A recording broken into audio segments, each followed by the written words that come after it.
포항에서 시험 가동 중인 지열 발전소의 지하 물주입 내역과 관련한 진동 기록을 JTBC가 입수했습니다. 2016년부터 지난주 포항 지진이 있기 전까지 포항 내륙에서 모두 4차례 지진이 발생했는데 지진이 일어날 때마다 그 직전에 지열 발전소에서 대량 물주입 작업을 했던 것으로 확인됐습니다. 포항 지진에 따른 액상화 의심 현상이 포항 도심의 빌라와 아파트, 놀이터에서 잇따라 발견됐습니다. 기상청과 국립재난안전연구원은 액상화에 대한 본격적인 조사를 시작했고 결과는 한 달 뒤에 나올 것으로 보입니다. 트럼프 미국 대통령이 9년 만에 북한을 테러 지원국으로 다시 지정했습니다. 고강도 추가 제재도 예고해서 김정은 정권의 최고 수위의 압박을 이어갔습니다. 판문점 공동경비구역을 통해 우리 쪽으로 넘어온 북한군 병사가 최근 눈을 깜빡이고 스스로 숨을 쉬는 등 의식을 회복하고 있는 것으로 전해졌습니다. 오늘 탐사플러스에선 10년째 이어지고 있는 삼성전자 반도체 LCD 사업장의 직업병 문제를 집중 보도합니다. 지난 10년 동안 시민단체에 제보됐던 사망자 명단을 토대로 직접 확인 작업을 거쳐 54명의 신원을 처음으로 파악했습니다. 한화그룹 김승현 회장의 삼남 김동선 씨가 지난 9월 술자리에서 로펌 소속 변호사들을 폭행한 사실이 뒤늦게 드러났습니다. 대한변호사협회는 오늘 김 씨를 폭행 등의 혐의로 검찰에 고발했고 김 씨는 사죄하고 용서를 빈다는 입장문을 냈습니다. 전북 고창과 전남 순천만에 이어 강원도 양양 남대천에서도 AI 바이러스가 검출됐습니다. 고병원성인지 아직 확인되지 않았지만 전국의 AI 확산 저지선이 뚫린 것 아니냐는 지적입니다. 사람 키만한 안내판이 잡초에 완전히 뒤덮였습니다. 3년 전 구제약에 걸린 돼지 수백 마리를 묻어놓은 가축 매몰지인데요. 부실한 관리 속에 지하수 오염 등 2차 피해가 우려되는 현장을 밀착 카메라에서 보발합니다. 에너지를 쓰던 자동차가 수소로 에너지를 만드는 시대로 현대자동차. 시청자 여러분, JTBC 뉴스룸을 시작하겠습니다. 오늘 뉴스룸은 포항 지진과 관련해서 단독으로 취재한 내용부터 보도해드리겠습니다. 포항에서 규모 5.4의 지진이 발생했던 지난 15일에 저희 뉴스룸에는 이진한 고려대 교수가 출연해서 지진 원인 중에 하나로 인근에 건설 중인 지열발전소를 거론한 바 있습니다. 지열발전소가 땅속으로 높은 압력의 물을 주입하면서 집안이 취약해질 수 있다는 주장이었습니다. 그 이후에 논란이 매우 뜨거웠고 저희들은 반론도 물론 전해드렸습니다. 그런데 저희 취재진은 2016년 지열발전소가 시험 가동 이후에 정부에 보고한 물 주입량과 이로 인해서 생기는 주변의 진동 관측 데이터 등을 입수했습니다. 그리고 기상청이 공식 발표한 포항 내륙의 지진 현황과 비교해봤습니다. 자료를 비교해본 결과 발전소의 시험 가동 직후부터 11월 15일 이전까지 포항 내륙에서 관측했던 지진 모두가 물 주입 직후에 일어나는 것으로 확인됐습니다. 규모 3.0 이상의 지진도 포함되어 있었습니다. 오늘 전해드리는 내용은 그 어떤 결론이 아닌 데이터상에 있는 내용 그대로입니다. 선입견을 배제하기 위해서 있었던 일만 그대로 전해드리겠습니다. 먼저 박준우 기자의 단독 보도입니다. 포항 지열발전소가 지난해 1월부터 지진이 발생한 지난 15일까지 지하를 통해 물을 주입하거나 빼낸 기록입니다. 파이프라인 2개를 통해 지하로 들어간 물의 주입량과 회수량, 속도, 그리고 진동 관측 횟수가 하루 단위로 적혀 있습니다. 물을 넣고 뺄 때 진동이 발생하고 지각에 영향을 줄 수 있기 때문에 이를 잰 겁니다. 취재진은 발전소가 산업통상자원부에 보고한 자료를 입수해 물을 주입한 시점과 기상청이 발표한 지진 자료를 비교해봤습니다. 발전소가 지난해 12월 15일부터 22일까지 첫 번째 파이프라인을 통해 물을 주입한 직후 다음 날인 23일 포항 북구에서 규모 2.2의 지진이 관측됐습니다. 사흘 후인 26일 작업을 재개해 28일까지 물을 주입하자 29일 규모 2.3의 지진이 또다시 발생했습니다. 이후 발전소 운영업체인 넥스지오는 4개월 가까이 물 주입을 멈췄습니다. 물 주입은 올해 3월 중순에 재개됐고 4월 14일까지 작업을 이어가자 다음 날 다시 지진이 일어났습니다. 특히 이날은 발전소에서 서쪽으로 1.5km 떨어진 지역에서 규모 3.1의 지진이 발생했습니다. 이후에도 물 주입이 계속되면서 진동이 감지됐고 결국 9월 18일 이후에는 주입 작업을 멈췄지만 23일에도 진동이 발생했습니다. 이후 11월 15일 이전까지 물 주입은 멈췄지만 물을 빼는 작업은 이어갔던 것으로 기록돼 있습니다. 기상청 공식 자료에 따르면 1978년 관측 이후 이번 지진 이전까지 포항 내륙에서 지진이 발생한 건 8차례입니다. 이 중 절반이 발전소의 물 주입 직후 발생했고 지역은 모두 포항 북구였습니다. JTBC 박준우입니다. 이처럼 포항 지열발전소의 물 주입과 인근의 소규모 지진이 일어났던 시간은 데이터상 서로 근접해 있습니다. 특히 지난 4월에 규모 3 이상의 지진 역시 발전소 주변에서 발생했고 지진을 전후해서 계속해서 물 주입이 있었다는 점도 눈에 띕니다. 그런데 지진 주무부처인 기상청은 이런 내용을 전혀 모르고 있었습니다. 이 소식은 이윤석 기자입니다. 지난 4월 15일 오전 11시 31분경 포항 북구에서 규모 3.1의 지진이 발생합니다. 오후 5시 16분경 규모 2.0의 지진이 이어집니다. 기상청이 공식 측정한 수치로 포항 지열발전소 인근이었습니다. 취재 결과 이 지진들은 지열발전소의 물 주입에 따른 유발 지진의 영향을 받았을 가능성이 큽니다.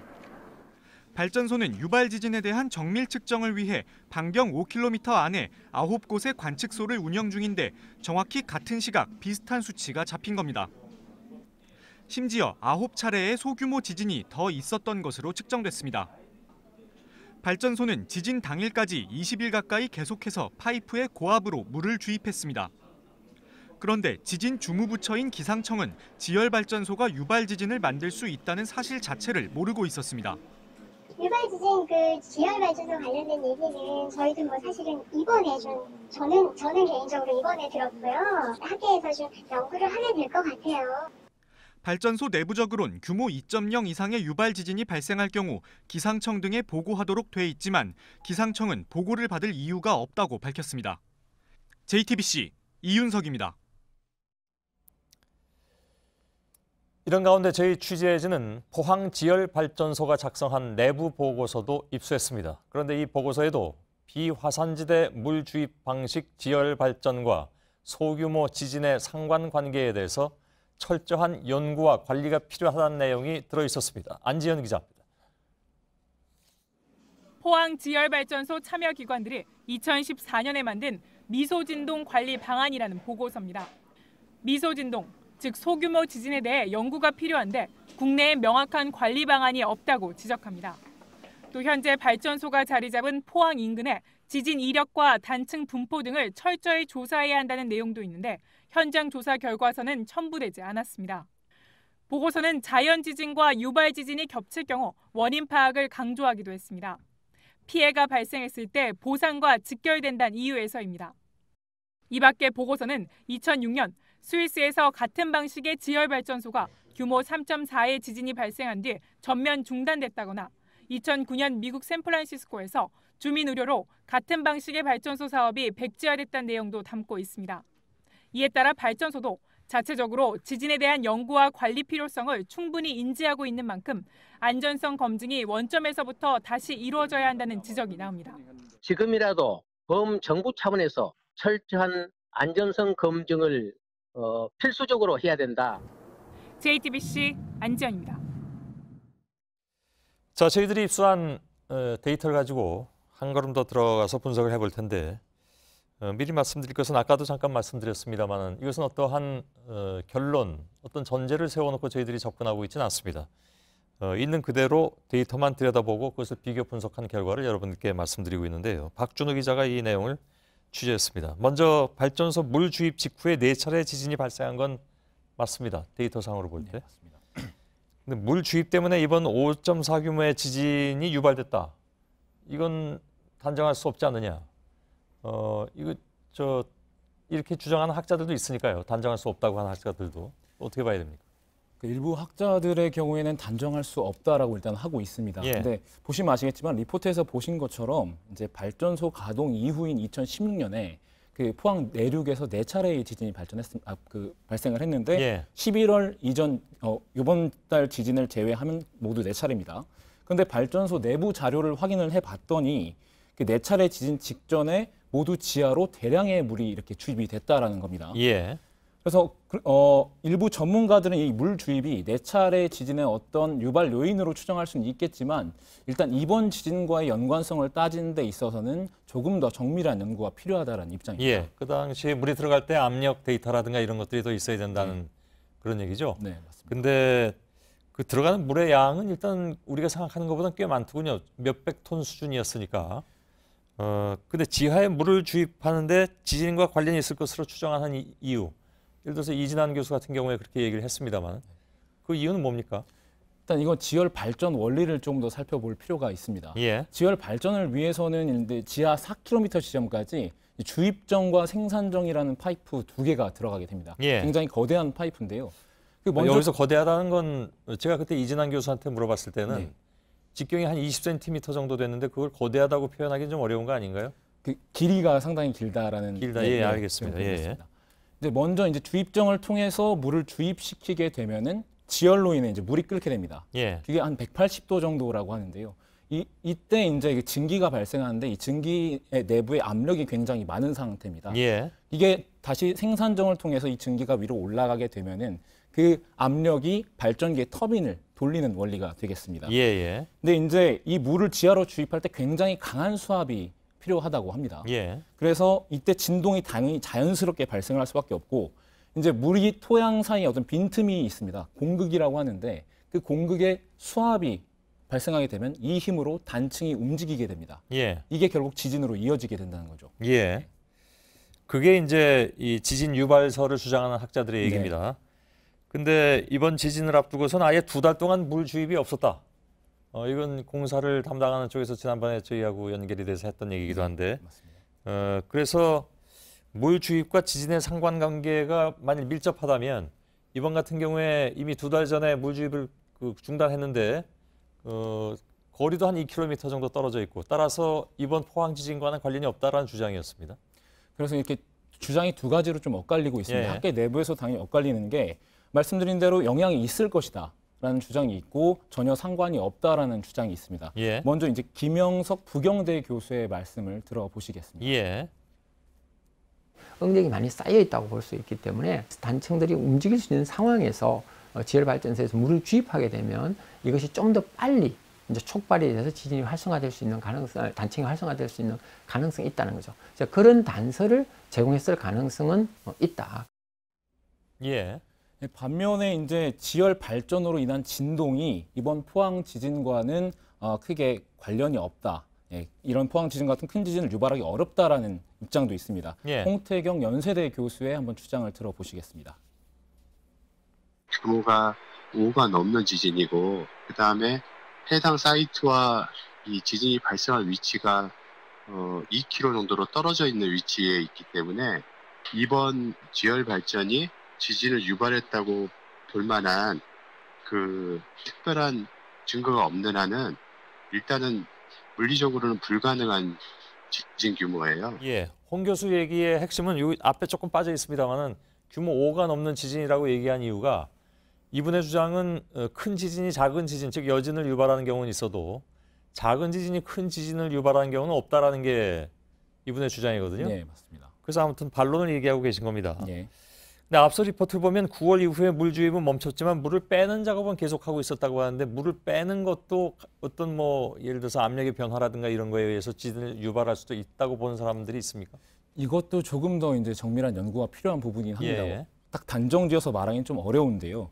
그 발전소 측은 이번 지진 전까지, 그러니까 11월 1일까지 계속 그 10톤 가량의 물을 빼는 작업을 꾸준히 좀 해왔습니다. 예. 물론 그 여기에 대해서도 물 빼는 작업이 영향을 미칠 수 있다라는 입장과 전혀 상관이 없다는 그런 어떤 전문가들의 주장이 갈리고 있습니다. 예.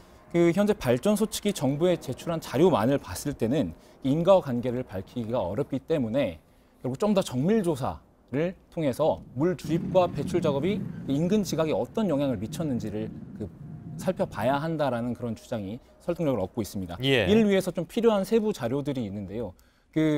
지열 발전소가 물을 주입할 당시에 가한 압력이라든지 아니면 물의 색이라든지 그런 세부 자료가 있어야지 좀 더 개량적인 분석이 가능하다라는 입장입니다. 예, 알겠습니다.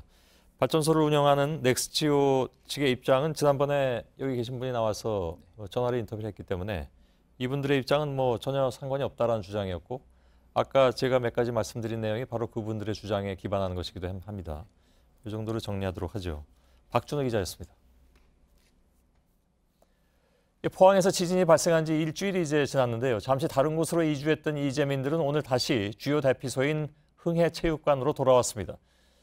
현장 취재기자 잠깐 연결하겠습니다. 윤두열 기자, 오늘도 여진이 있었다고 하는데 강도는 그렇게 수치상으로는 강하지 않았습니다. 그런데 포항 지역 주민들이 느끼는 건 전혀 다르지 않았을까 싶기도 합니다. 네, 오늘 새벽 5시 58분 규모 2.0의 여진이 발생한 이후 2.1과 2.4의 여진이 잇따라 발생했습니다. 말씀하신 것처럼 강도는 많이 약해졌지만 오늘 포항 지역에서는 14개 학교가 여진에 대한 불안감 때문에 단축 수업을 하기도 했습니다. 예, 인근 지역에 분산됐던 이재민들, 이분들도 다시 흥해체육관으로 돌아왔다면서요? 네, 피해가 커서 사용 불가 판정이 난 대성아파트 CDF동의 주민 75가구 주민 150여 명이 들어왔습니다. 대성아파트 해당 동 주민 중 이곳에 들어오겠다고 하는 경우는 모두 받아들여진 건데요. 역시 상당한 피해를 입은 한미장관아파트 주민들도 지금 모두 들어와서 현재 여기 있는 텐트 221개 동은 모두 배정이 모두 마쳐진 상태입니다. 예. 근데 이제 아이들 학교라든가 아니면 집과의 거리 문제 등등으로 해서 바로 지금 거기 흥해체육관에 들어가고 싶어하는 주민들이 훨씬 더 많이 있다고 들었습니다. 그런 경우에는 어떻게 됩니까? 네, 그 부분이 논란이 됐습니다. 포항시가 조사를 했더니 모두 320가구가 들어오고 싶다고 의사를 밝혔는데 현재 175가구만 들어올 수 있었습니다. 이 때문에 일부 이재민들은 기준이 뭐냐 이렇게 항의를 하기도 했는데요. 포항시는 이곳 외에도 흥해공업고등학교 등 인근의 다른 대피소에도 같은 텐트를 배치해서 가능한 한 많은 대부분의 이재민들을 수용하겠다 이렇게 밝혔습니다. 예, 근데 지금 윤두열 기자가 서 있는 그 흥해 실내체육관 여기가 사실은 내진 설계가 안 돼 있다고 하더군요. 그러니까 여진이 이어지고 혹시 여진이 커지면 이재민들이 더 불안해하지 않을까요? 네, 흥해 실내체육관의 건축물 대장을 떼봤더니 내진 설계 칸이 비어 있었고요. 설계 사무소에도 전화를 해봤는데 당시에는 이 다중 이용 시설은 내진 설계 의무 대상이 아니었기 때문에 내진 설계를 하지 않은 것으로 알고 있다 이렇게 밝혔습니다. 또 이곳 외에도 또 다른 대피소인 흥해 공업고등학교나 남산초등학교 강당의 경우에도 내진 설계가 되지 않은 것으로 확인이 됐는데 현재로서는 뾰족한 대안이 없는 상황입니다. 예. 그렇군요. 예, 윤두열 기자였습니다. 땅이 물렁해지는 액상화 현상, 이 현상이 의심되는 곳이 진앙지 주변 논밭뿐만이 아니라 다세대 주택 등에서도 발견되고 있습니다. 진앙에서 거리가 제법 떨어진 곳이기도 해서 아직은 의심 수준이긴 하지만 우려도 동시에 커지고 있습니다. 정부도 정밀 조사에 들어갔습니다. 어환희 기자입니다. 이번 지진의 진앙에서 남쪽으로 직선거리로 10km가량 떨어진 다세대 주택입니다. 바닥이 갈라져 있고 물이 흘러나온 흔적이 보입니다. 차가 세워진 갓길에는 모래 분출구도 있습니다. 이거 또 지진이 왔구나 하면서 밖에 나갔어. 뭐 퍽 그러면서 이게 막 솟아오르는 거라 막. 인근의 공원에서도 커다란 화산 모양의 분출구가 보입니다. 진앙 주변이 아닌 거리가 떨어진 도심에서도 액상화 의심 현상이 나온 겁니다. 액상화 현상은 250만 년 전부터 현재까지 만들어진 신생대 제4기 지층에서 생깁니다. 퇴적물들이 아직 돌로 굳지 않아 입자 사이에 물이 들어갈 수 있는 상태이기 때문입니다. 공원에서 발견되었다 하더라도 이거는 그러니까 밑에 있는 퇴적층이 백사장 퇴적층인 거예요. 실제로 지금까지 포항에서 액상화 의심 현상이 나타났던 곳들은 제4기 때 만들어진 지층입니다. 정부는 진앙 주변은 물론 도심 지역에 대한 조사를 오늘부터 시작했고 결과가 나오는 대로 모두 공개하겠다고 밝혔습니다. JTBC 어환입니다. 예, 김상곤 교육부 장관이 수능 당일 지진이 났을 때 수험생 대피를 결정하는 교원에게 책임을 묻지 않겠다 이렇게 밝혔습니다. 지진에 대한 전문 지식이 부족한 감독관과 고서장 책임자가 진동을 느꼈을 때 시험을 중단시키는 것에 상당한 부담이 따를 것이라는 지적에 따른 겁니다. 예고됐던 트럼프 미 대통령의 이른바 중대 발표가 나왔습니다. 트럼프는 북한을 테러 지원국으로 다시 지정했습니다. 조지 W. 부시 정권 때 풀린 이후에 9년 만입니다. 북한은 살인적 정권이라고도 규정했습니다. 시리아, 수단, 이란 등 기존 테러 지원국에 김정은 정권을 묶어버리는 것이죠. 트럼프는 아주 거대할 것이라면서 추가 제재까지 예고했습니다. 트럼프의 메시지는 분명해 보입니다. 김정은의 2달여 도발 중지로는 부족하다는 메시지를 전하면서 중국도 압박하겠다는 의도를 드러냈다는 분석입니다. 물론 한편에서는 트럼프의 오판이라는 반박도 나오고 있습니다. 정효식 워싱턴 특파원의 보도입니다. North Korea has repeatedly supported acts of international terrorism, including assassinations on foreign soil. 김정남 암살과 미국 대학생 원비어 사망 등을 염두에 둔 발언입니다. 북한을 살인 정권으로 낙인 찍겠다는 의지를 분명히 한 겁니다. 기존 유엔 안보리 제재에 구멍을 메꾸는 효과도 노렸습니다. 틸러슨 미 국무장관은 테러용 전용이 가능한 이중 용도의 장비들이 이에 해당한다고 밝혔습니다. 대표적인 게 미사일의 핵심 부품이 될 수 있는 엔진 실린더나 GPS 항법 장치 등입니다. 북한은 국제경제원조 대상에서도 배제됩니다. Tomorrow, the Treasury Department will be announcing an additional sanction and a very large one on North Korea, and this will be going on over the next 2 weeks.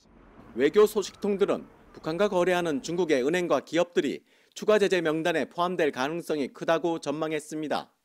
로버트 갈루치 전 국무부 북핵 대사는 이번 조치는 분노의 반발만 불러 북한을 협상에 나오도록 설득하는 일을 더 힘들게 할 것이라고 말했습니다. 트럼프 대통령이 북한을 테러 지원국에 재지정하고 강도 높은 추가 제재를 예고했습니다. 모처럼 조성된 대화 국면에 찬물을 끼얹는 건 물론 미사일 발사 등 북한의 추가 도발이 우려됩니다. 워싱턴에서 JTBC 정효식입니다. 예, 방금 들어온 소식인데요. 우리 국민 85명이 미국 조지아주 애틀란타 하츠필드 잭슨 국제공항에서 입국을 거부당한 것으로 전해졌습니다. 이들은 전자여행 허가, 즉 이스타를 갖춘 것으로 알려졌습니다. 국제부 취재기자를 전화로 연결하겠습니다. 박창규 기자, 자, 입국 거부 상황을 좀 정확하게 알려주시죠. 네, 우리 국민 85명이 입국이 거부된 건 현지 시각 19일입니다. 미국 애틀랜타 하츠필드 공항에 도착을 했다가 입국 심사를 통과하지 못했습니다. 한인들은 대한항공과 델타항공 두 편 비행기를 나눠 타고 도착했습니다. 입국이 거부되면서 오도 가도 못한 채 공항에 하루 정도 머물렀습니다. 그러다 결국 한국으로 돌아가는 비행기를 탔고 오늘 새벽 인천공항에 모두 도착했습니다. 예. 자, 그럼 지금 이제 도로 돌아온 그런 상황이긴 한데 사실 그 비자는 미국 국무성이 내는 것이고 공항을 통과하느냐 혹은 항만을 통과하느냐 하는 문제는 미국 이민국이 맞는 문제이기 때문에 서로 좀 분리가 돼 있긴 합니다. 그래서 이런 현상이 가끔씩 일어나는데 이분들은 단체 여행객이라고 했는데 그 같은 단체 여행객은 아니죠. 그러니까 여러 단체 여행객이 합쳐진 경우입니까? 아닌 걸로 파악되고 있습니다. 85명이 한 단체인 걸로 파악이 되고 있고요. 예. 이날 애틀랜타에 도착한 한국인들이 이 85명을 빼면 모두 정상적으로 입국을 했습니다. 예. 그래서 이 85명이 한 단체 사람이라고 유추를 하고 있고요. 그리고 이들의 입국 목적을 미 당국이 의심했던 것으로 보이고 있습니다. 예. 모두 관광 목적이라고 입국 허가 신청을 했는데 다른 목적이 있을 수 있다고 판단한 겁니다. 예. 아, 같은 단체 여행객인데 비행기는 따로 타고 간 그런 상황이 되는 겁니까, 그러면? 네, 그 항공 관계자들, 네, 이 사람들이 탔던 항공사의 관계자는 이 항공사와 우리나라 국적 항공사와 미 델타 항공 두 곳으로 나눠서 이 단체 사람들이 타고 있었다고 진술을 하고 있습니다. 예. 자, 그 공항에서 하루 잤다고 하는데 제가 사실은 이렇게 많은 인원은 한꺼번에 거부된 거는 처음 보는 일인 것 같은데 네. 과거에 한 대여섯 명 정도가 입국이 거부돼서 하루인가 이틀인가를 수용시설이 없다는 그런 이유로 미국 감옥에서 하루 자고 왔던 경우를 취재한 적이 있습니다. 네. 이분들은 그런 상황은 아니었던 모양이죠?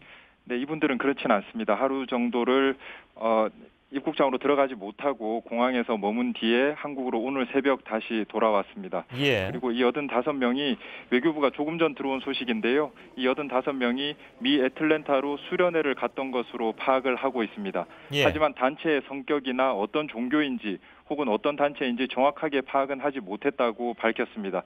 다만 외교부 관계자는 미 당국이 이들이 과거에도 수련회를 왔었고 그런 뒤에 채소를 사고 파는 등의 영리 활동을 한 적이 있다고 밝혔습니다. 그래서 그걸 문제 삼아서 관광 목적이 아니라고 판단을 했다는 겁니다. 아, 그게 이제 기록에 남아 있어서 미 이민국에서 그걸 그 기록을 들춰내서 이 사람들을 막았을 가능성, 이게 얘기가 된단 말이죠?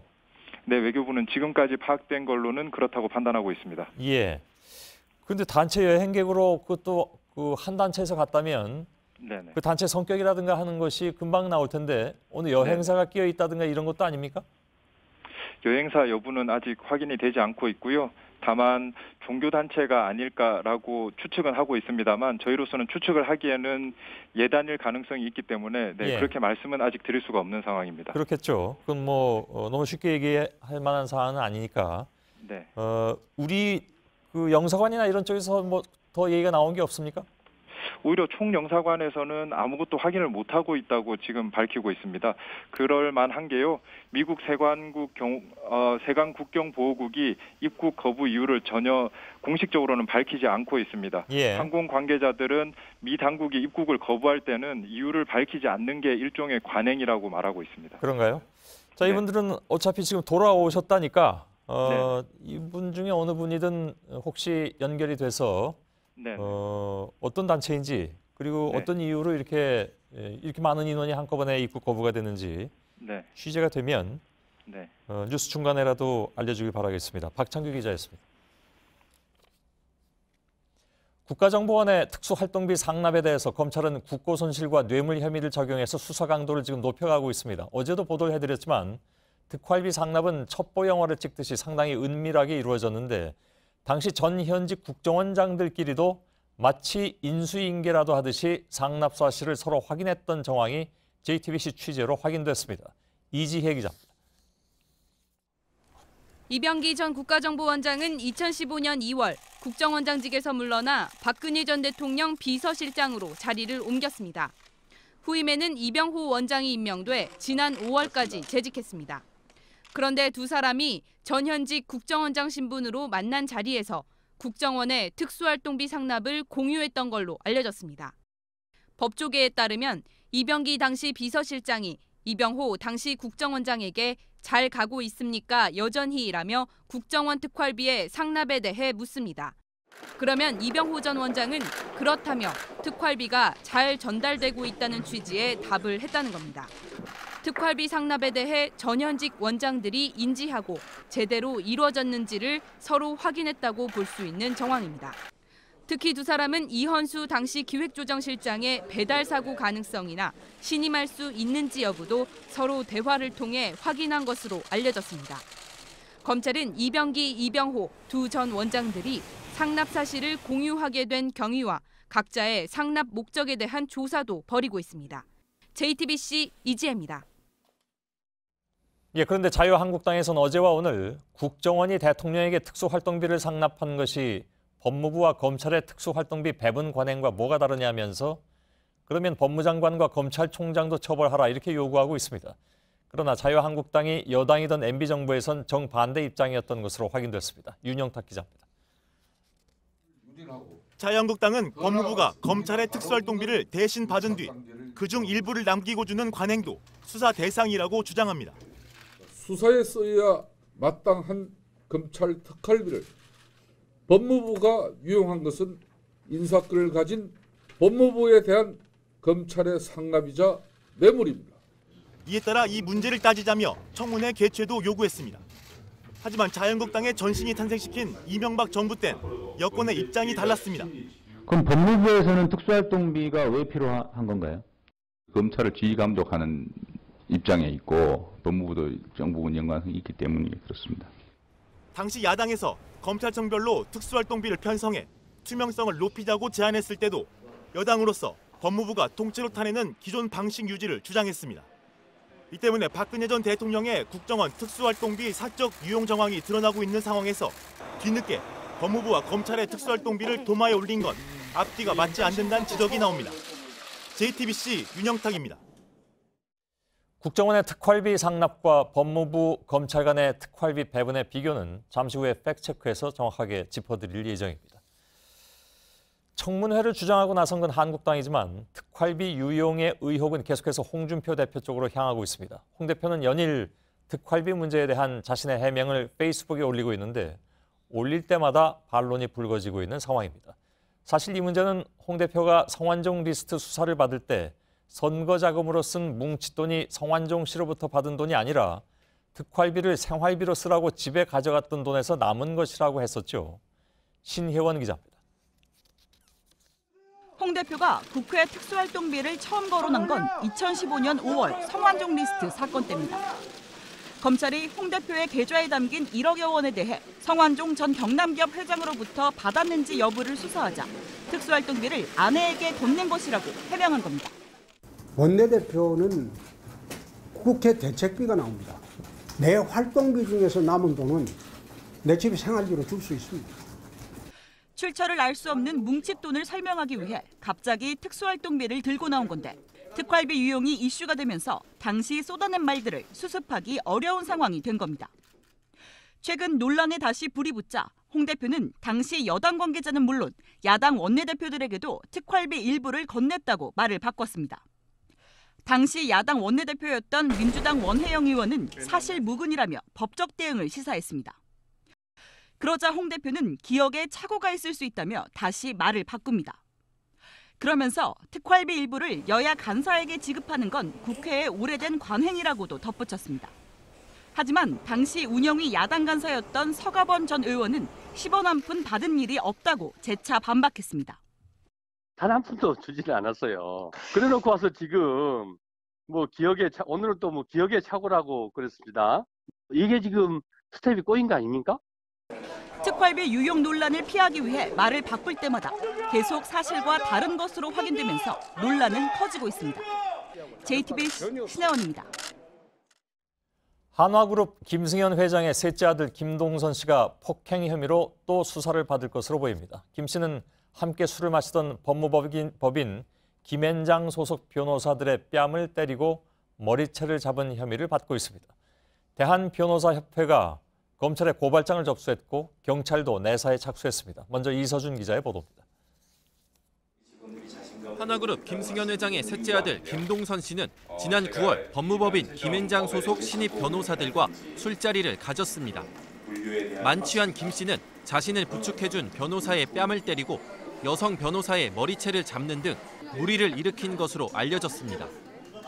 피해 변호사들과 김앤장 측이 법적 대응을 하지 않아 2달이 지난 최근에서야 언론 보도를 통해 드러났습니다. 대한변호사협회는 오늘 김 씨를 폭행, 모욕 등의 혐의로 서울중앙지검에 고발했습니다. 전형적인 갑의 횡포 사건입니다. 저희 협회에서는 회원이 그 갑의 횡포의 피해자인 점을 묵과할 수 없어서 한국여성변호사회도 엄중한 처벌이 필요하다며 대형 고객의 눈치만 보며 수개월간 사건을 방치한 김앤장의 행태도 개탄스럽다고 밝혔습니다. 서울지방경찰청 광역수사대도 고발장과 별개로 자체 내사에 착수했습니다. JTBC 이서준입니다. 김동선 씨의 변호사 폭행 사건에 대해서 처벌이 어렵다는 이야기가 나온 바가 있죠. 단순 폭행의 경우에 피해자가 원하지 않으면 처벌할 수 없다는 이른바 반의사 불벌죄이기 때문이라는 겁니다. 방금 보도해드렸습니다만 김앤장 쪽에서는 이 문제로 처벌을 원하는 것 같지 않았습니다. 그러나 피해자들의 신체에 상해가 있다면 얘기가 달라집니다. 한민영 기자입니다.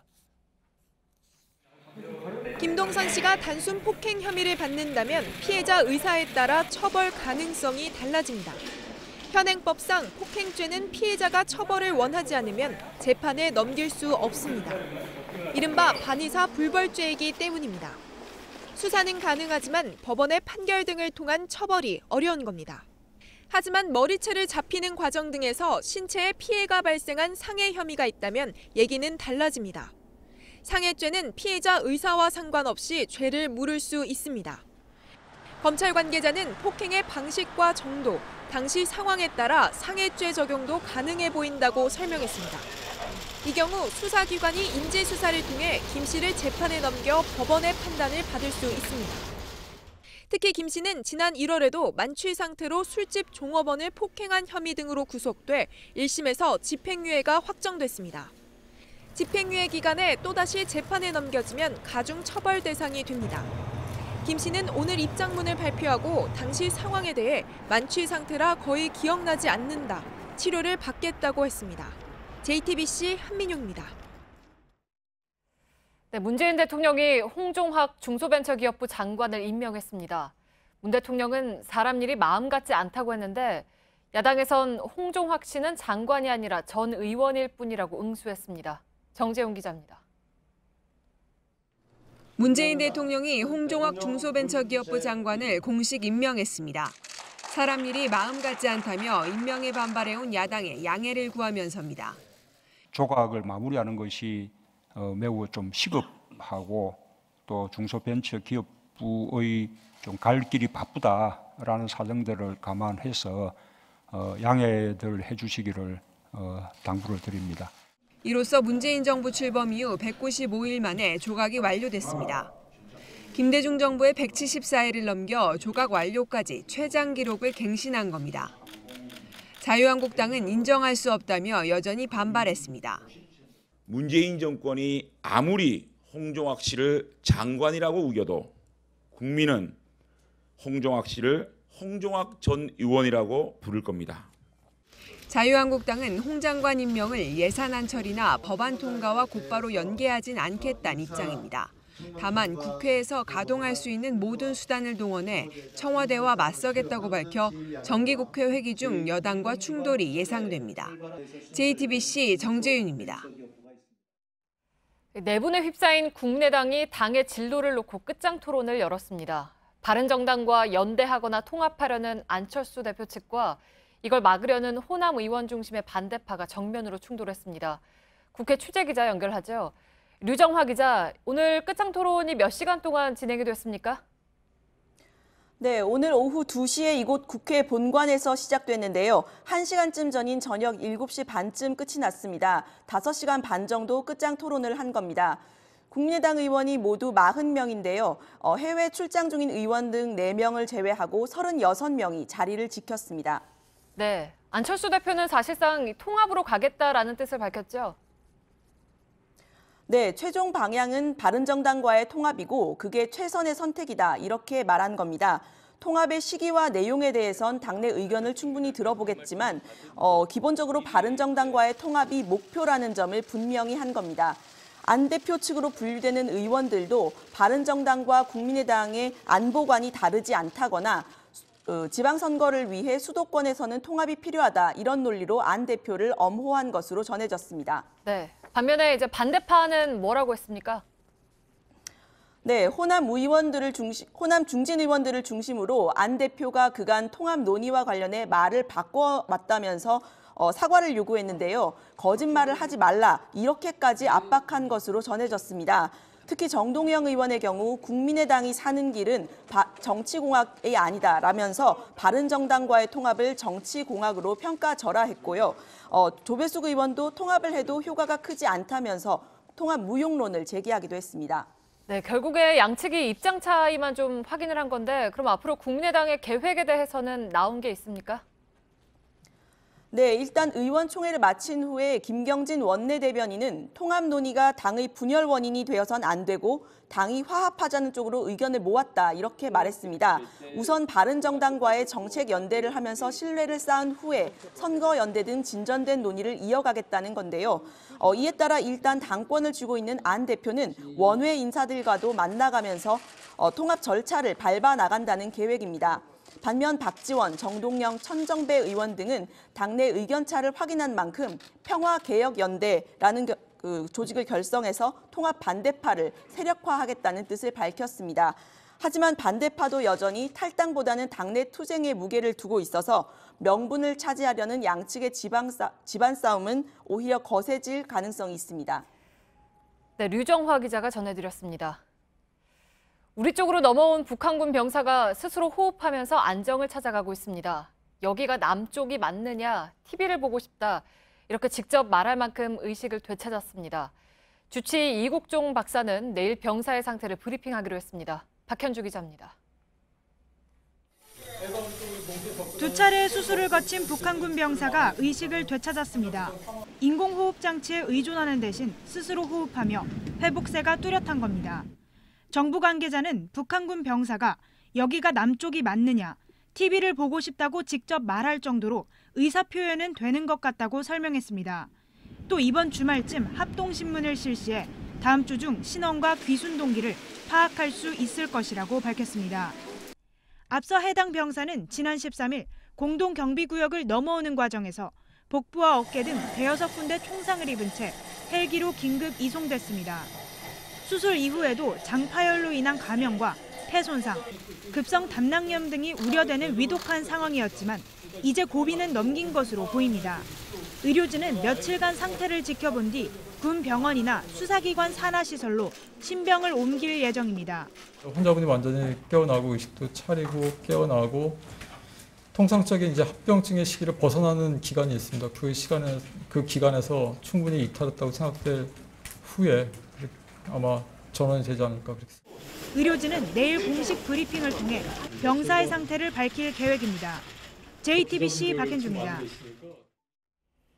네, 전북 고창과 전남 순천에서 고병원성 AI가 발생한 데 이어 강원도 양양에서도 바이러스가 검출됐습니다. 조금 전에 저병원성으로 확인됐습니다. 하지만 안심할 수 없는 상황이고 80일 앞인 평창 동계올림픽에도 비상이 걸렸습니다. 조승현 기자입니다.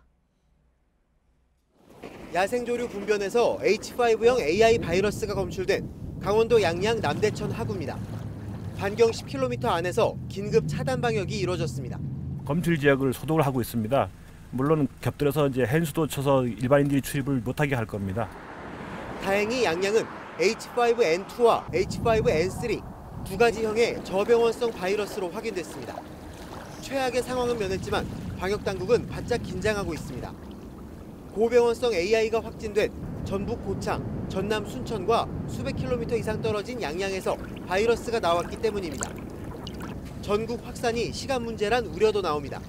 우리가 철새를 쫓을 수도 없고 못 오게 할 수도 없는 어떤 그런 상황이다 보니까 철새로 인해 가지고 이렇게 되는 상황에 대해서는 좀 어려움이 많아요. 80일 앞으로 다가온 평창 동계올림픽도 걱정입니다. 고병원성 AI로 전남 지역 성화봉송 경로가 바뀌는 등 차질은 이미 현실이 되고 있습니다. 강원도는 지난달부터 올림픽 관련 특별 방역 대책을 추진해왔습니다. 13개 올림픽 경기장에서 반경 3km 이내 모든 가금류를 도태시키고 개최 지역을 중심으로 모두 10곳에 거점 소독시설도 상시 운영 중입니다. 국립환경과학원도 올림픽에 대비해 강원도 전역을 대상으로 주 1회 특별 예차를 실시할 예정이라고 밝혔습니다. JTBC 조승현입니다.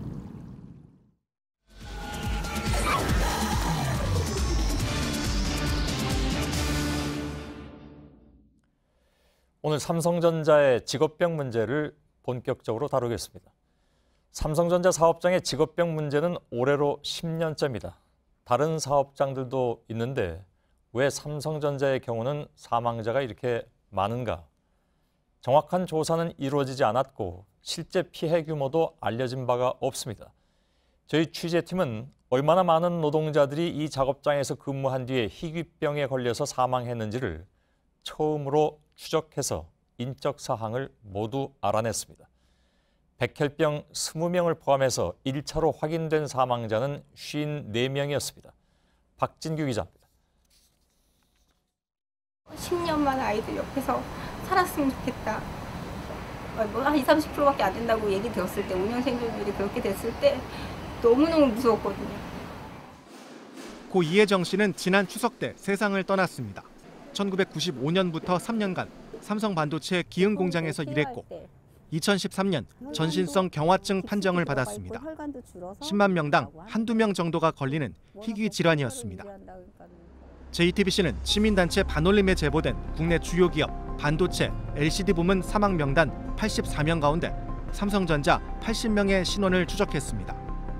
산재 신청 자료와 소송 기록을 일일이 확인하고 유족들을 찾아서 만났습니다. 1996년 사망자부터 고 이혜정 씨까지 21년간 노동자 중 사망자는 모두 54명. 발병 시기는 1993년부터 2015년까지입니다. 피해가 있었다면 상당 기간 동안 지속적으로 발생했음을 보여줍니다. 질병별로는 백혈병 20명을 포함해 재생불량성 빈혈, 림프종 등 혈액암이 가장 많았고 뇌종양, 폐암, 난소암, 유방암, 고륙종 등이 나타났습니다. 여성 33명의 사망 평균 나이는 31.1세였고 남성 21명은 41.5세였습니다. 고 조은주 씨는 고등학교 졸업 후 삼성 LCD 탕전 공장에서 일하다 2015년 23살 나이에 골수 이형성 증후군으로 사망했습니다. 왜 혈액암이 왜 걸렸을까? 우리는 아무도 암에 걸려갖고 돌아가신 사람이 없는데 근데 왜 얘는... 어머니는 현재 산재 소송을 준비 중입니다. 확인된 사망자 54명 중 지금까지 산재가 확정된 경우는 10명입니다. JTBC 박진규입니다. 예, 최근에 대법원은 작업 환경과 발병의 인과관계를 인정해야 한다는 취지의 판결을 잇따라 내놓고 있습니다. 그런데 여전히 피해 여부나 또 그 숫자를 놓고는 양측의 주장이 첨예하게 맞서고 있습니다. 지난 10년의 논란 과정을 짚어보겠습니다. 박진규 기자입니다. 지난해 2월 외신 기자들이 참석한 삼성 반도체 직업병 문제 토론회. 시민단체 반올림이 주장한 230여 명의 피해자 숫자를 놓고 논란이 일었습니다. 단순한 제보자만을 가지고 또는 전해 들은 분들의 이야기만을 가지고 피해자라고 주장하시는 것 아닌가 하는 의구심을 가지고 있습니다. 2007년 3월 삼성전자 기흥공장에서 일하던 황윤미 씨가 백혈병으로 사망한 뒤 반올림에는 관련 제보가 이어졌습니다. 10년 동안 제보된 삼성전자 반도체 LCD 부문 발병 인원은 236명, 삼성 계열사 전체의 경우 320명입니다. 삼성전자는 질병과 작업 환경 사이에 연관성이 없다는 입장입니다. 다만 삼성전자는 2015년 말부터 인도적 지원 차원의 보상 프로그램을 운영하고 있습니다. 이런 가운데 최근 대법원은 처음으로 삼성전자 노동자의 다발성 경화증과 뇌종양을 산재로 인정했습니다. 발병 원인을 정확히 알 수 없는 희귀 질환의 경우 전향적으로 업무와의 인과관계를 인정해야 한다는 겁니다. 대법원은 또 발병 원인에 대한 입증 책임이 노동자에게 있다는 종전의 관례를 깨고 삼성전자에도 정보 공개 의무를 지웠습니다. JTBC 박진규입니다. 오늘 새벽에 경북 성주 사드 기지에 공사 자재를 실은 트럭과 중장비 50여 대가 들어갔습니다. 기지로 가는 다리 위를 막아선 주민들과 경찰이 충돌해서 30명 가까이 다쳤습니다.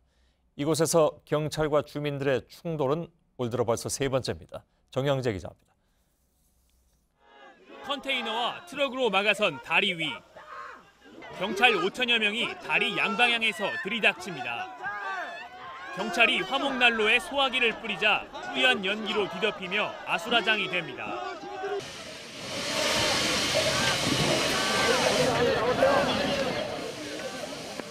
영하의 날씨에도 경북 성주 소성리 주민 등 150여 명이 사드 기지로 가는 유일한 길목 진밭교를 막아선 겁니다. 팔다리를 들려 끌려나가던 주민들은 발버둥을 칩니다. 혹시 모를 추락에 대비해 다리 아래에는 에어매트까지 설치됐습니다. 결국 주민 17명과 경찰 10여 명이 다쳤습니다. 7시간여 동안의 대치 끝에 중장비와 공사장비를 실은 트럭 50여 대가 모습을 드러냅니다. 다리에서 끌려나온 주민들은 물병을 던지고 도로에 뛰어들며 울분을 토했습니다. 10시간을 싸웠습니다. 물론 일반도 또 들여보냈습니다. 누가 이곳에서 살아가는 주민인지 살아갈 사람인지 저들에게 똑똑히 인식시켜줄 겁니다. 주민들과 경찰의 충돌은 올해만 벌써 세 번째. 군 당국은 장병들이 사용하는 숙소에 난방시설과 오수시설 교체 등 보수공사가 필요해 중장비 등을 들여보냈다고 설명했습니다. JTBC 정영재입니다. 경기도 김포와 일산을 잇는 일산대교에서 14중 추돌 사고가 났습니다. 도로가 얼어서 차들이 미끄러진 것으로 보입니다. 강이나 하천 주변 도로에 살얼음이 끼는 걸 블랙아이스 현상이라고 하는데 눈에 잘 보이지 않기 때문에 다리 위를 지날 때 특히 조심하셔야겠습니다. 서효정 기자입니다. 오늘 아침 경기 일산대교. 차들이 꼼짝 못하고 서 있습니다. 안개가 자욱하게 끼어 바로 앞 전봇대도 잘 보이지 않습니다. 경기도 김포에서 일산 방향 다리 위에서 14중 추돌 사고가 난 건 오전 7시쯤입니다. 미끄러진 걸로 보이는 승용차가 갑자기 멈추면서 뒤이어 오던 차량 13대가 연달아 앞차를 들이받은 겁니다. 크게 다친 사람은 없었지만 현장 수습에 1시간이 넘게 걸리면서 정체가 이어졌습니다. 오늘 추돌 사고가 있었던 현장입니다. 이렇게 강가 옆에 있는 도로의 경우 기온이 낮아지면 도로에 살얼음이 낄 수 있는데요. 갑자기 멈추거나 방향을 바꾸게 되면 미끄럼 사고가 날 수 있습니다. 서울에서 파주로 가는 제2자유로 장항대교 위에서도 오늘 새벽 비슷한 사고가 났습니다. 빙판길에 미끄러진 걸로 보이는 승합차가 가드레일을 들이받고 멈춰 있는 동안 뒤따라오던 차량 2대가 이를 못 보고 들이받은 겁니다. 승합차에 타고 있던 50대 중국 동포 남성이 중앙분리대 쪽 갓길에 서 있다가 달려오던 1톤 트럭에 치여 숨졌습니다. 경찰은 트럭 운전자가 멈춰있던 승합차를 피하려다가 사고를 낸 것으로 보고 조사 중입니다. JTBC 서효정입니다. 국내 최대 규모의 대포차 거래 사이트를 운영한 일당이 경찰에 붙잡혔습니다. 인기 래퍼의 4억 원짜리 페라리도 대포차로 거래될 뻔했습니다. 이 래퍼에게 보내진 문자 한 통이 결정적인 단서가 됐습니다. 구석찬 기자입니다. 슈퍼카 마니아로 알려진 유명 래퍼가 자신의 인스타그램에 올린 본인 소유의 스포츠카입니다. 붉은색 페라리로 시가 4억 원을 훌쩍 넘습니다. 최근 이 차를 두고 소동이 벌어졌습니다. 대포차 의심 차량으로 경찰에 압수됐기 때문입니다. 차량을 빌려간 친구가 하루 100만 원의 렌트비를 주겠다고 한 대포차 유통업자에게 속은 게 문제였습니다. 8천만 원짜리 대포차로 팔리기 직전 차주이던 래퍼는 페라리에 부착된 GPS가 떼어졌다는 문자 메시지를 받고 경찰에 신고해 차를 돌려받았습니다. 34살 민모 씨 일당은 이런 식으로 지난해 4월부터 대포차 100대, 시가 78억 원 상당을 유통하고 판매한 차를 다시 훔치기도 했습니다. 주로 인터넷 사이트를 운영해 손님들을 모았는데 고정 회원 수만 12,000명에 달했습니다.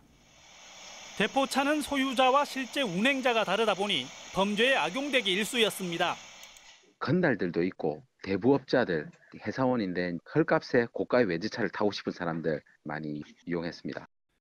경찰은 자동차 관리법 위반 혐의로 민 씨 등 9명을 구속하고 대포차를 구입한 147명을 불구속 입건했습니다. JTBC 구석찬입니다. 네, 이틀 전 주일 미군이 음주운전을 해서 오키나와현 주민이 사망한 데 대해서 미군 사령관이 90도로 허리 숙여 사과했습니다. 미군들에게 금주령도 내려졌습니다. 윤서령 특파원입니다.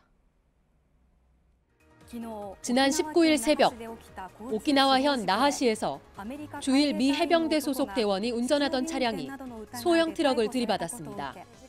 60대 일본인 트럭 운전사는 사망했습니다. 경찰 조사 결과 미군 병사에게 기준의 약 3배에 해당하는 알코올이 검출됐습니다. 신호 위반 사실도 드러났습니다. 再発防止、ご遺族に対する誠意ある対応について強く申し入れを行った。 정부의 유감 표명에도 주민들의 반발은 사그라들지 않았습니다. 오키나와 미군 최고 책임자는 사고 발생 하루 만에 오키나와현 지사를 찾아가 90도로 허리를 숙여 사죄했습니다. 일본 내 주둔하는 모든 미군에 대해 음주 및 주류 구매 금지령도 내렸습니다. 오키나와에선 지난해 5월 주일 미군 군무원이 여성 회사원을 살해하는 등 미군 관련 사건이 잇따랐습니다. 오키나와현 지사는 사고가 반복될 때마다 미군 측은 같은 말만 되풀이한다고 비판했습니다. 도쿄에서 JTBC 윤서령입니다. 악마가 죽었다. 20세기 최악의 살인마로 불린 찰스 맨슨이 복역 중에 생을 마쳤다는 소식에 미국인들이 이렇게 안도했습니다. 맨슨은 사이비 교주 역할을 하면서 추종자들에게 7명을 살해하도록 지시한 인물입니다. 부소현 특파원입니다. 1969년 8월 로스앤젤레스에서 2건의 살인 사건이 일어납니다. 영화 감독 로만 폴란스키의 집에서 그의 아내인 배우 샤론 테이트를 포함해 5명이 살해됐습니다. 다음 날 라비앙카 부부도 피살됩니다. 찰스 맨슨의 추종자들이 벌인 범죄입니다. 세계 종말을 예언하며 일명 맨슨 패밀리를 만들어 사이비 교주 행세를 한 맨슨은 추종자들에게 살인을 지시했습니다. 대상은 할리우드 유명인 등이었습니다. 당시 임신 8개월이었던 샤론 테이트가 아이만은 살려달라고 애원했던 것이 알려지며 공분을 샀습니다. 맨슨은 1972년 캘리포니아주가 사형제도를 일시 폐지하면서 종신형으로 감형돼 50여 년을 감옥에서 지냈습니다. 미국 사회는 안도의 반응을 보이고 있습니다. Played the media. He's, I think he has enjoyed his role, as the icon of evil. 배우 미아 펠로우는 맨슨의 죽음은 잘된 일이라며 친구였던 샤론 테이트를 추모했습니다. 소셜미디어에는 살인자를 추종하거나 미화하지 말자는 글들이 이어지고 있습니다. 로스앤젤레스에서 JTBC 부소연입니다. 국민건강보험공단의 지난해 건강검진 통계 연부에 따르면 우리 국민의 비만율은 30대 남성이 46%로 가장 높았고 흡연율은 40대 남성이 46.5%로 가장 높았습니다. 전체적인 당뇨 판정 비율은 50.5%, 고혈압은 52.1%로 5년 전보다 각각 9.2%포인트, 4.3%포인트 늘었고 대사 증후군의 요인인 복부비만과 고지혈증 비율도 각각 23.2%와 31.1%로 높게 나타났습니다. 다음 달 중순에 개통되는 서울에서 강릉을 오가는 KTX 요금이 27,600원으로 확정됐습니다. 고속버스로는 3시간 정도 걸렸는데 KTX를 타면 114분으로 단축됩니다. 청량리역에서 출발하면 86분 만에 도착하고 요금은 26,000원입니다. 서울시가 3가구 가운데 1가구꼴로 태양광을 보급해서 2022년까지 원전 1기에 해당하는 전력을 생산하는 태양의 도시 프로젝트를 추진하겠다고 밝혔습니다. 신축 공공아파트는 내년부터 미니 태양광을 의무적으로 설치하고 단독주택과 민간 건물에도 시 예산으로 지원을 시작하는 등 5년 동안 1조 7천억 원을 투입할 계획입니다. 프로야구 한화 김원석 선수가 소셜미디어 막말 파문으로 구단에서 전격 방출됐습니다. 김 선수는 한 야구 팬과 인스타그램 대화에서 구단 동료와 치어리더는 물론 특정 지역과 대통령까지 비하한 사실이 공개돼 파문이 일었습니다. 2012년 한화에 입단했다가 방출된 김 선수는 지난해 다시 한화 유니폼을 입은 뒤 올 시즌 78경기에서 안타 54개, 홈런 7개를 기록했습니다. 네, 우리 여자농구에 19살 샛별이 탄생했습니다. 올 시즌 블록슛 1위에 오른 박지수 선수입니다. 한국 선수로는 6년 만에 대기록의 주인공이 나올지 주목됩니다. 전영희 기자입니다. WKBL의 판도를 뒤흔들 수 있는 선수가 되었습니다. 신인 선수의 당찬 포부는 1년 만에 현실이 됐습니다. 키 193cm, 박지수의 장벽은 상대에게 촘촘한 거미줄과 같습니다. 한국 선수는 물론 키가 큰 외국인 선수에게도 전혀 밀리지 않습니다. 박지수는 올 시즌 경기당 2.8개의 블록슛으로 1위에 올랐습니다. 리바운드는 경기당 13개로 2위를 달리며 1위에 1개 차로 바짝 쫓고 있습니다. 한국 선수로는 6년 만에 리바운드나 블록슛 1위를 차지할지 기대를 모읍니다. 외국인 선수들하고 매치를 해도 자신이 없지 않거든요. 항상 자신이 있어서 외국인 선수들 블락도 많이 하고 하는 것 같아요. 지난 시즌 신인상을 받은 박지수는 프로 2년 차가 되면서 더 강해졌습니다. 박지수의 활약 덕분에 소속팀 KB스타즈는 지난 시즌 중위권에서 올 시즌 단독 선두로 올랐습니다. 우리 여자농구는 박지수를 앞세워 내년 자카르타 아시안게임에서 2회 연속 금메달을 노립니다. JTBC 전영입니다.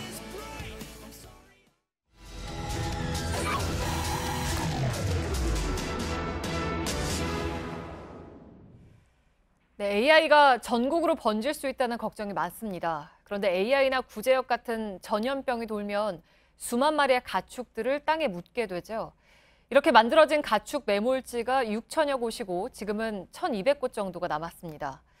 매우 부실하게 관리되고 있어서 지하수가 오염되거나 하는 2차 피해를 걱정하지 않을 수가 없습니다. 밀착 카메라 손광균 기자입니다. 경기도 안성시의 한 축사입니다. 한때 돼지 수백 마리를 키우던 곳인데요. 지금은 돼지는 한 마리도 찾아볼 수 없고 바닥에 누가 버린 걸로 보이는 마스크만 떨어져 있습니다. 이 앞에는 돼지한테 사료를 주던 기계인데요. 많이 녹슬었고 곳곳에 거미줄이 쳐져 있습니다. 이 축사가 가동을 중지한 이유가 있는데요. 몇 년 전 구제역이 돌았을 때 바로 이 인근에 돼지 수백 마리를 묻었기 때문입니다. 구제역이 이 일대를 덮친 건 2015년 1월입니다. 석 달 동안 농장 16곳에서 17,000마리가 넘는 돼지들이 탈처분됐습니다. 감염 확산을 막기 위해 구제역이 발생한 축사를 중심으로 매몰지가 만들어졌는데 관리의 손길이 미치지 않는 곳을 쉽게 찾을 수 있습니다. 3년간 발굴 금지를 알리는 경고판은 사람 키만큼 자란 잡초줄기에 완전히 뒤덮였습니다. 침출수를 빼내는 관의 뚜껑을 열자 악취가 코로 들어옵니다. 제가 서 있는 이곳이 몇 년 전 돼지 수백 마리를 묻어놓은 곳입니다. 이렇게 밑에를 보면요. 잡초 줄기와 흙모래로 뒤덮여 있는데요. 그 아래쪽에 있는 파란색 방수포는 빗물이 땅으로 새어들지 말라고 만들어 놓은 겁니다. 그런데 이 방수포를 여러 겹으로 하다 보니까 틈새가 있는데요. 비가 많이 내릴 경우에는 이 틈새로 물이 스며들 수 있습니다. 그나마 이곳은 몇 달 전 시에서 정비를 마쳐 상황이 나아진 편입니다. 실태가 외부로 알려지기 전에는 방수포 곳곳이 찢어져 있었고 매몰지 바로 위에 잡초가 자라난 상태였습니다. 인근에 또 다른 매몰지입니다. 땅을 파서 비닐을 깔고 가축을 묻은 뒤 흙과 비닐로 덮는 일반 매몰지와는 달리 플라스틱 소재의 통에 넣어 땅에 묻는 이른바 FRP 방식입니다. 비를 막기 위해 천막 형태로 설치한 방수포는 앞부분만 간신히 서 있습니다. 침출수 배관은 쓰러졌고 흙 속에선 동물의 뼈가 드러납니다. 사정이 이렇다 보니 지하수 오염이나 토양 오염 같은 추가 피해로 이어지지 않을까 주민들은 노심초사합니다. 동네 사람들은 뭐 가렵네 뭐네 그러는데 시가 주기적으로 관리하는 지역의 주민들도 마음을 놓지 못합니다.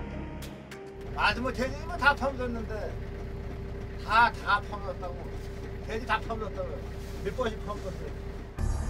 2010년 이후 전국에 조성된 매몰지는 6천여 곳에 달합니다. 최대 5년까지만 관리하는 현행법에 따라 4,700곳이 넘는 매몰지는 이제 관리 대상이 아닙니다. 환경부가 아직 관리 대상인 매몰지 가운데 235곳을 조사한 결과 10곳에서 침출수 유출 우려가 큰 것으로 나타났습니다. 내년에 가장 오염이 된 지역을 대상으로 해서 정화를 하려고 지금 그 예산이랑 뭐 이런 걸 확보 중에 있어요. 전문가들은 관리 기간 동안 문제가 없더라도 뒤늦게 오염될 수 있는 만큼 지속적인 감시가 필요하다고 지적합니다. 병원균이 없다면 없는 대로, 있으면 또 있는 대로 해서 그걸 잘 처리해서 그 땅을 원상태로 돌려야 되고. 가축 전염병이 돌 때마다 전국 곳곳에 이런 매몰지를 만들 수밖에 없습니다. 그렇다면 2차 피해가 현실로 나타나기 전에 철저한 관리와 대책이 필요해 보입니다. 밀착 카메라 손광균입니다.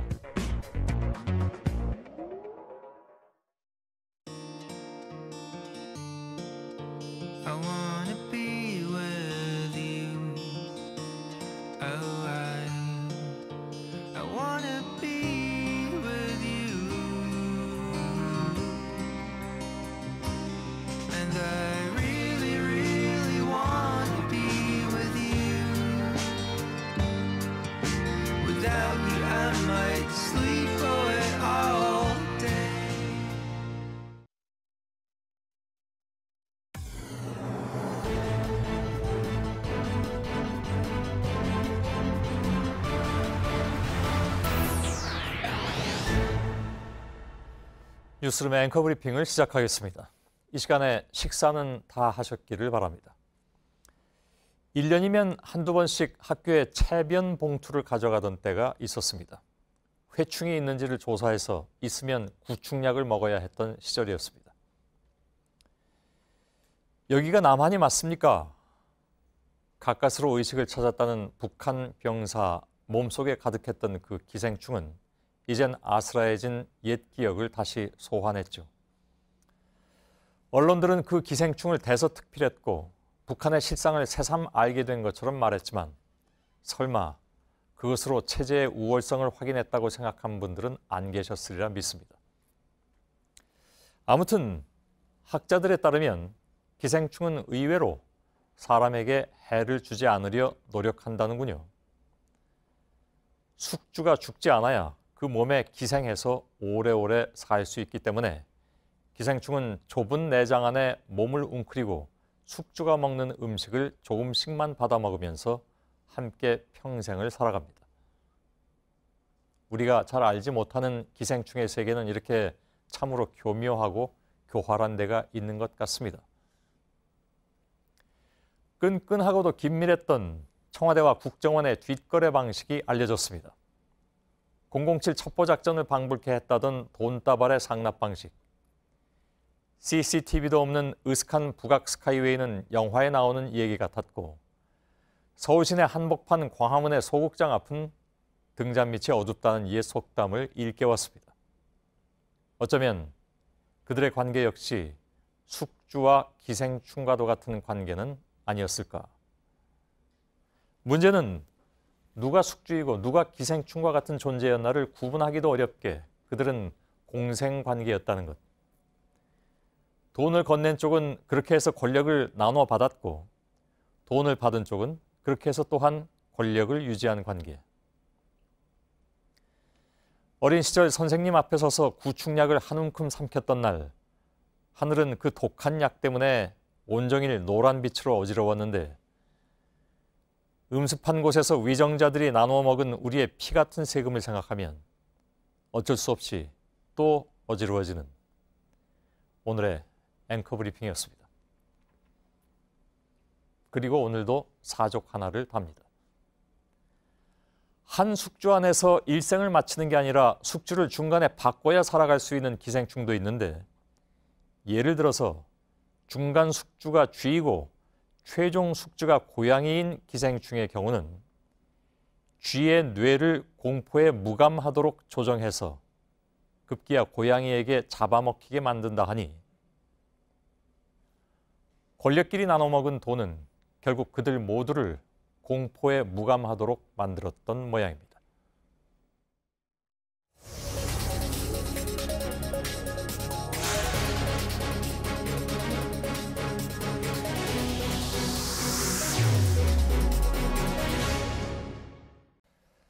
포항에서 지열발전소의 시험 가동 이후에 주변에서 지진이 일어났다는 보도를 앞서 일부에서 단독으로 전해드렸습니다. 발전소가 정부에 보고한 데이터를 기상청의 지진 발표와 비교한 결과입니다. 지열발전 과정에서 고압으로 물을 주입할 때 땅에 진동이 생겼고 그때마다 주변에서 지진이 일어난 것입니다. 물론 이것만으로 결론을 내릴 순 없습니다. 즉 지열발전소 건축 과정과 지진 사이에 직접적인 상관관계가 있다고 단정할 수는 없습니다. 다만 저희들은 데이터와 데이터를 비교한 결과를 여러분들께 가감없이 일부에서 말씀을 드렸습니다. 지열발전 시험 과정에서 빚어진 진동이 포항 내륙의 지각에 어떤 영향을 줬는지에 대해서 보다 정밀한 조사가 필요하다는 지적이 나올 수밖에 없습니다. 먼저 이선화 기자의 보도를 보시고 취재 기자와 한 걸음 더 들어가겠습니다. 지난 15일 규모 5.4 지진이 발생한 곳은 포항 북구입니다. 1978년 기상청 관측 이후 포항 북구 해당 지역에서 지진이 최초로 발생한 건 2016년 12월 23일 규모 2.2 지진이었습니다. 포항 북구에서 9km 떨어진 지역으로 지난 15일 지진의 진앙지와 위도와 경도가 일치합니다. 그런데 취재진이 인근에 있는 포항 지열발전소의 물주입 작업 내역을 확인한 결과 지진 발생 직전인 12월 15일부터 22일까지 3,000톤이 넘는 물을 지하로 주입했던 것으로 파악됐습니다. 사흘 후인 26일 작업을 재개해 28일까지 물을 주입하자 29일 같은 지역에서 규모 2.3의 지진이 또 발생했습니다. 이후 발전소 운영업체인 넥스지오는 4개월 가까이 물 주입을 멈췄습니다. 물 주입은 올해 3월 중순에 재개됐고 4월 14일까지 작업을 이어가자 다음 날 다시 지진이 일어났습니다. 특히 이날 지진 규모는 3.1에 달했습니다. 이후에도 물 주입이 계속되면서 진동이 감지됐고 결국 9월 18일 이후에는 주입 작업을 멈췄지만 23일에도 진동이 발생했습니다. 발전소 운영사인 맥스지오 측은 이런 진동에 대비해 각종 대책과 방안을 준비했던 것으로도 확인됐습니다. 물 주입 이후 규모 3.1 지진 발생이 확인된 만큼 이에 대한 면밀한 조사가 필요하다는 지적이 나옵니다. JTBC 이선아입니다. 자, 이 포항 지열발전소의 데이터를 입수해서 기상청 지진 자료와 비교 분석한 박준우 기자가 지금 옆에 나와 있습니다. 자, 박 기자, 저희가 아까도 말씀드렸는데 전제는 결론을 가지고 얘기하는 게 아닙니다. 또한 어떠한 결론을 세워놓고 그에 따라서 데이터를 맞춰가는 것도 아니고요. 단지 입수한 데이터와 기상청의 자료를 비교 분석했을 뿐이죠. 그걸 전제로 해놓고 시작을 하죠. 자, 지금 이 내용을 정리하면 포항 지진의 발생 이유가 지열발전소하고 연관이 있을 수도 있다.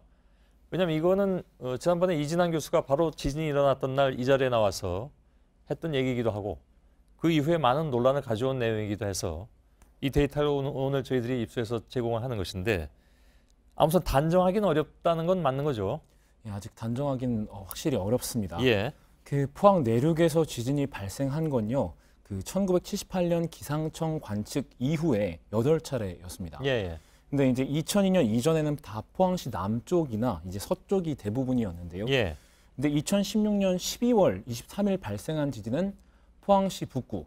그러니까 이번에 지진이 발생했던 그 진앙지의 위도와 경도가 일치했습니다. 예. 그리고 이제 당시 지진이 발생하기 직전 8일 동안 지열발전소에서는 3,000톤이 넘는 물을 이렇게 주입을 한 것으로 드러났습니다. 예. 아, 그러니까 2016년 12월 23일에 발생한 지진 그 이전에 한 8일 동안 모두 3,000톤 의 물이 지하로 주입돼서 어떤 뭐 아까 얘기했지만 그냥 고압으로 이제 집어넣는다고 했는데 그러다 일주일 가량 뒤인 12월 29일에 아까 말씀드린 건 23일이었고요. 12월 29일에 2016년 그때 다시 지진이 발생했다는 거잖아요. 그러니까 23일에 지진이 발생하고 나서 잠깐 발전소에서 사흘 동안 그 작업을 중단을 했습니다. 예. 작업 중단 이후에 26일부터는 다시 3일 동안 70여 톤의 물을 주입하기 시작했습니다. 예. 29일 이제 다시 위도와 경도가 이제 동일한 지역에서 또 지진이 발생을 했고요. 이후 석 달 가까이는 그 물 주입 작업이 이루어지지가 않았습니다. 예. 그러니까 금년 초에 석 달은 물 주입을 안 했다는 얘기군요. 예. 그럼 처음에 23일에 지진이 일어나서 물을 멈춘 것은 물 주입을 멈춘 것은 바로 그 지진 때문이었다라는 것은 틀림이 없는 거죠. 네, 맞습니다. 예. 앞서 발전소 운영업체에서 저희하고 인터뷰할 때 물 주입 작업을 통해서 미세한 진동이나 지진이 발생할 수도 있다라고 얘기하긴 했습니다. 네. 예. 그래서 그 발전소 측에서는 진동이 발생하게 되면은 일단은 작업을 멈춘 이후에 이 어느 정도 안정화 작업을 거치고 나서 다시 작업을 하는 게 일반적이라고 일단 얘기는 하고 있습니다. 예. 하지만 그 지난해 12월에 지진이 2차례 발생한 이후 석 달가량 또 멈췄다가 올 3월 말에 물 주입 작업을 다시 또 재개를 하는데요. 예. 그 작업을 시작한 지 한 달도 안 된 한 4월 15일에 다시 또 지진이 발생을 했습니다. 아, 예. 네. 그땐 결국 그 2016년 이후에 이번 지진 전까지 관측된 그 4차례 지진 모두 물 주입 직후 발생한 셈입니다. 예. 특히 4월 15일에는 규모 3.0 이상의 지진이 발생을 했습니다. 아, 그렇군요. 네. 자, 이거 그러니까 그 우연의 일치치고는 너무 일치한다 이런 얘기가 되는데 네. 지진이 일어나는 그런 사이사이 어간에 물 주입이 있었다. 네. 그것이 상관관계가 있느냐 없느냐. 이걸 저희들이 좀 더 여러 가지 데이터라든가 이런 것을 학자들에 의해서 분석한 뒤에 얘기 드려야 되는 문제이기도 한데 네. 적어도 여태까지 나타난 데이터 상에서는 그렇다 이런 얘기입니다. 네. 규모 3.0 이상은 일반적으로 사람들이 흔들림을 느끼지 않습니까? 그 스위스 바젤의 사례를 한번 좀 살펴보겠습니다. 거기는 중단됐었다며요. 예, 아예 중단이 돼 버렸습니다. 예. 그 2006년에 이제 스위스 바젤에서 지열 발전소가 이제 가동한 지 얼마 안 됐는데 규모 3.4의 지진이 이렇게 도심을 덮쳐 버렸습니다. 예. 당시 이제 스위스 정부가 조사를 해 보니까 발전소를 다시 돌리면 지진이 발생할 확률이 15% 높아진다고 이렇게 나왔습니다. 예. 결국 바젤의 지열 발전소는 이제 논란 끝에 2009년에 문을 닫고 말았습니다. 예. 근데 물론 이건 해외 사례일 뿐이고 국내 사례인 이 포항과는 단순 비교는 좀 어렵습니다. 예. 하지만 이 전문가들은 이 3.0 이상의 지진이 발생했을 때는 원자력 안전위원회나 뭐 관계 기관에 보고를 하는 게 당연시 돼야 된다고 이렇게 지적을 하고 있습니다. 근데 이거 기상청이 몰랐다면서요? 네, 기상청이 몰랐습니다. 근데 3.0 이상이 발생하면 기상청이 자연스럽게 알게 되는 거 아닌가요? 뭐 저 측정기를 통해서? 측정기를 통해서 알 수는 있는데 예. 일단 저희가 이번에 자료를 입수할 때 산업통상자원부도 역시 이 사실을 전혀 모르고 있다가 예. 이번에 자료를 넘겨받으면서 알게 됐습니다. 예. 네, 보고를 받은 적이 없다라고 하더라고요. 그것도 좀 상식적으로는 좀 이해가 안 가네요. 예. 보통 뭐 규모 2점 몇만 해도 이렇게 다 발표가 되는데 예. 이 경우에 3.0 이상이라면 누구나 다 느꼈을 텐데 그거를 기상청이 모르고 있었다는 건 좀 이해가 안 가는 그런 상황입니다. 업체 입장이 어떻게 나오고 있습니까? 일단 업체 측은 그 규모 2.5 이상 지진을 마지노선으로 잡고 그 이상 지진이 발생할 경우에는 수리 자극 작업을 중단을 했다라고 합니다. 예.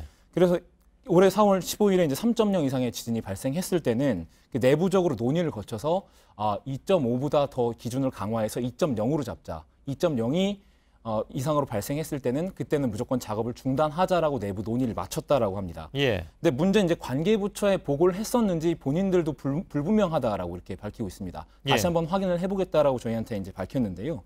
그 전문가들은 지열 발전 작업 중에 작은 지진이 발생해도 무조건 이렇게 보고를 하는 시스템을 갖춰야 한다라고 얘기하고 있습니다. 예. 보고를 했는지 안 했는지 모른다는 것도 상식적으로는 좀 이해가 안 갑니다. 예. 왜냐하면 그런 건 기록 남아 있을 텐데. 네. 아무튼 모른다고 얘기를 하는 게 맞습니까? 네, 모른다라기보다는 다시 한번 확인을 해보겠다. 근데 아직까지는 불분명하다라는 게 업체 그런가요? 입장입니다. 예, 사실 이번 지진은 일반 시민들은 물론이고 전문가들이 굉장히 관심을 많이 기울이고 있는, 특히 그 원인에 대해서는 향후에 어떤 조사가 이루어질 수 있을까요? 특히 오늘 저희들이 입수한 데이터 결과가 나온 이후에 앞서도 말씀드리긴 했지만 그 전문가들의 그 말은 지진의 직접적인 원인이 아니더라도 이제 촉매제 역할을 할 수 있었다는 겁니다. 예. 이 물주입 자체가. 근데 실제 지진이 일어난 원인은 워낙 복합적이고 다층적이다 보니까 조금 더 세밀한 데이터가 필요하다라고 합니다. 예. 그 지질학계에서도 이제 포항 지열 발전소가 물 주입 시 어떠한 압력을 가했는지 어느 정도의 세기로 이렇게 투입을 했었는지들 그 세부 자료를 좀 확보를 한 뒤에 좀 더 세밀하게 분석할 예정이라고 합니다. 예. 자, 하여간 말씀드리자면 그럼에도 불구하고 이것은 원인이 안 된다라고 주장하는 학자들도 분명히 있고 네. 그 목소리도 저희들이 전해드린 바가 있습니다. 조그맣게 일부에서도요. 예, 박준호 기자였습니다.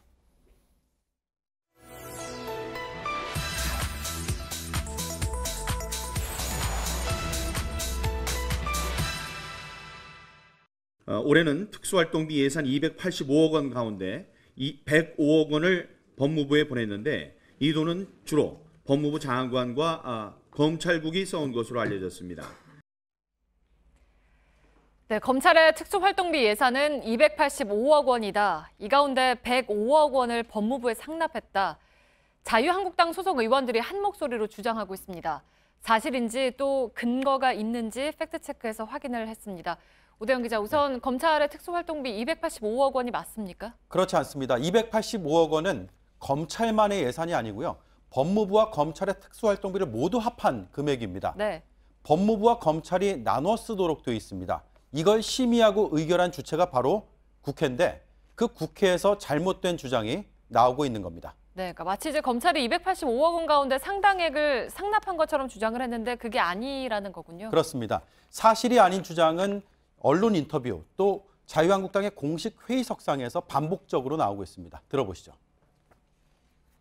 청와대에 상납됐다는 국정원 특갈비 40억이 뇌물이었다면 법무부에 상납된 검찰의 특갈비 105억은 무엇입니까? 국정원 특갈비와 하등 다를 것 없는 적폐입니다. 네, 법무부는 검찰의 상급기관이고 그래서 검찰 예산까지 함께 편성하는 주체입니다. 올해 특수활동비 총액이 285억 원, 그중에서 법무부 스스로 106억 원가량을, 검찰 수사와 관련해서는 179억 원 정도를 책정했습니다. 앞서 자유한국당에서는 105억 원이라고 했는데 106억 원이 더 정확합니다. 네. 따라서 법무부가 검찰에 이렇게 배정을 해준 것이지 검찰이 법무부에 상납한 것이 아닙니다. 그러니까 이런 주장이 사실을 어떻게 호도하고 있는지 구조를 좀 보니까 쉽게 이해가 되는데 그러면 법무부가 검찰 특수활동비에서 수십억 원을 떼어놓고 내려보냈다라는 주장은 어떻습니까? 제가 앞서서 179억 원이 검찰 수사와 관련된 특수활동비 예산이라고 말씀드렸습니다. 네. 이 가운데 일부분을 법무부도 함께 쓰고 있는 것으로 확인됐습니다. 법무부의 답변은 이렇습니다. 법무부도 검찰 수사의 기능과 역할을 수행한다. 따라서 179억 원의 그 일부가 수사와 관련해서는 함께 사용된다라고 했습니다. 다만 그 금액이 얼마인지 또 어떤 방식으로 함께 사용하는지는 공개하지 않았습니다. 네, 그러니까 검찰 몫이라는 179억 원을 온전히 검찰만 쓴다는 게 아니라는 건데 그러면 그 상납이라는 주장도 완전히 근거가 없는 건 아니지 않습니까? 하지만 국정원 사건과는 결정적인 차이가 있습니다. 네. 법률 전문가들은 본래 용도로 쓰였느냐가 핵심이라고 입을 모았습니다. 국정원의 경우에 박근혜 전 대통령의 사적인 유용 정황까지 드러나서 상납, 법률적으로는 뇌물로도 볼 수 있다. 반면에 법무부가 수사 목적으로 검찰 특활비를 공유했다면 상납이 성립될 수 없다고 설명했습니다. 사용 주체가 그 목적에 맞게 쓴 것이기 때문입니다. 네, 결국 사용처에 문제가 남는 거잖아요. 근데 이거는 확인이 안 되는 영역이죠. 그렇습니다. 국회에 감시를 받지 않는 그 영역이기 때문입니다. 따라서 이참에 영수증 같은 증빙 처리 그리고 결산을 의무화하자는 목소리가 커지고 있습니다. 또 법무부와 검찰의 예산 편성을 분리하자는 의견도 국회에서 지속적으로 나오고 있습니다. 예산정책처는 이런 한묶음 편성에 대해서 국가재정법 위반이라고 10년째 문제를 제기하고 있습니다. 검찰이 정부조직법에 따른 중앙관서고 그 중앙관서는 독립적으로 예산 편성을 하도록 정해놨기 때문입니다. 하지만 법무부는 검찰의 정치적 중립 등을 위해서 법무부 일원화가 타당하다는 입장을 고수해왔습니다. 그래서 지금의 방식이 관행으로 굳어진 거죠. 법무부 특활비는 이런 구조적 차원에서 비판하고 점검할 문제지 국정원과 직접 비교를 하면서 상납을 주장하는 건 본질을 흐릴 수 있다고 법률 전문가들은 공통적으로 지적했습니다. 네, 팩트체크 오대영 기자였습니다.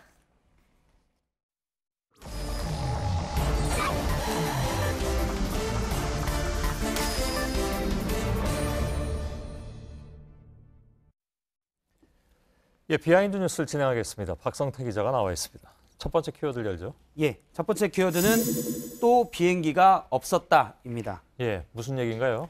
예, 지난 15일 포항에서는 규모 5.4의 지진이 났고 부상자도 많았고 포항 시민들은 지금도 공포, 불안해하고 있습니다. 그런데 지진 하루 전인 14일 포항시에서 공무원 10명이 유럽의 오스트리아와 체코로 8박 9일의 출장을 떠났습니다. 포항시에서 노조 격려 차원에서 선발해서 보내는 출장인데요. 사실상 관광 출장입니다. 뭐 누가 봐도. 예, 그런데 아시는 대로 이들이 출장을 간 다음 날 포항에 지진이 났습니다. 그래서 포항시 관계자가 이들과 접촉을 해서 귀국하는 게 어떻겠냐 의견을 전달했지만 이들은 10명 비행기표를 구하지 못해서 못 가고 있다. 이렇게 얘기를 했습니다. 예. 그리고 원래 8박 9일 출장보다 하루 짧은 오늘 귀국을 해서 재난지역에 투입이 됐습니다. 예. 왜 지난번에 그 충북도 의원 들도 예. 청주 물난리 중에 유럽에 갔다가 비행기표가 없어서 바로 못 온다. 예. 이렇게 했었잖아요. 예. 예. 비슷한 상황인데요. 이들은 첫 번째 출장지인 오스트리아에서 지진 소식을 들었습니다. 그래서 오스트리아에서 과연 이렇게 시간이 오래 걸렸을까? 스스로 비행기표 예매가 익숙하지 않다고 하는 저희 비하인드 뉴스팀의 신희숙 작가가 오늘 오스트리아에서 인천공항으로 오는 비행기표 구매를 시도해봤습니다. 예. 인터넷으로 최대 한 번에 예약 가능한 게 9명인데요. 시도한 지 20분도 안 돼서 저렇게 오늘 돌아오는 비행기표를 오늘 알아봐서 구할 수가 있었습니다. 예. 물론 며칠 전에는 어떤 상황이 있었는지 구체적으로 알 수가 없어서 그건 물론 그렇죠. 예. 예, 저희가 담당자에게 좀 확인을 하려고 했는데 오늘 전혀 접촉이 닿지 않았습니다. 예. 또 굳이 10명이 한꺼번에 돌아와야 하느냐 이것도 의문인데요. 어쨌든 유럽으로 공무원이 출장을 가면 귀국이 쉽지 않아 보입니다. 예. 그렇군요. 예. 듣고 보니까. 뭐 10명이 왜 꼭 단체로 와야 되나요? 자리가 하나 있으면 한 사람이 먼저 올 수도 있는 거고. 예. 사실 이 10명이 포항 시내 전체, 예를 들어서 동구까지 다 포함이기 때문에 예. 서로 친한 사이도 아닐 게 분명합니다. 그래서 10명이 꼭 같이 와야 될 필요성은 예. 좀 적어 보입니다. 예. 친하다고 반론 전화가 올 수도 있습니다. 아, 예. 그것까지는 제대로는 예. 확인이 안 됐습니다. 알겠습니다. 아무튼 지금 포항시는 비상이잖아요, 그죠? 예, 그렇습니다. 하루를 3교대로 쪼개서 근무를 하고 있는데요. 저희가 포항시 공무원 노조 홈페이지에서 시간표를 확인해 보니까 예. 저렇게 아침부터 밤을 새서 새벽까지 있고요. 3교대지만 저 비상근무만 하는 것이 아니라 사무실에서 따로 원래 있던 근무도 하는 겁니다. 예. 그래서 예를 들어 C조 같은 경우 7시에 퇴근하고 오후 2시에 다시 사무실에 출근해서 일을 보다가 또 밤부터 밤늦게 예. 다시 또 비상근무를 하는 겁니다. 그래서 노조원들은 이러다 쓰러지겠다. 상당히 불만을 토로하고 있습니다. 예. 정도껏 해라. 대책을 세워달라. 이렇게 포항시 공무원들도 사실 고충을 호소하고 있는데 예. 이런 와중에 10명은 비행기표가 없어서 유럽에 있었습니다. 그러게요. 사실 그 재난 상황에서 공무원분들이 정말 과로 때문에 돌아가신 경우도 있었지 않습니까, 예전에? 예. 그만큼 이제 고생들을 많이 하시는데 아마 글쎄요, 이분들도 뭐 표를 구할 수 있었는지 못 구했는지 그건 뭐 잘 모르겠습니다. 모르겠지만 예. 최소한 속은 편치 않지 않았을까 예. 하는 생각은 하게 되는군요. 두 번째 키워드는요? 예, 두 번째 키워드는 청와대로 간 광장입니다. 예. 잠깐 영상을 보면서 설명을 드리면요. 오늘 청와대 본관에는 대형 작품이 하나 나왔는데요. 바로 저 작품입니다.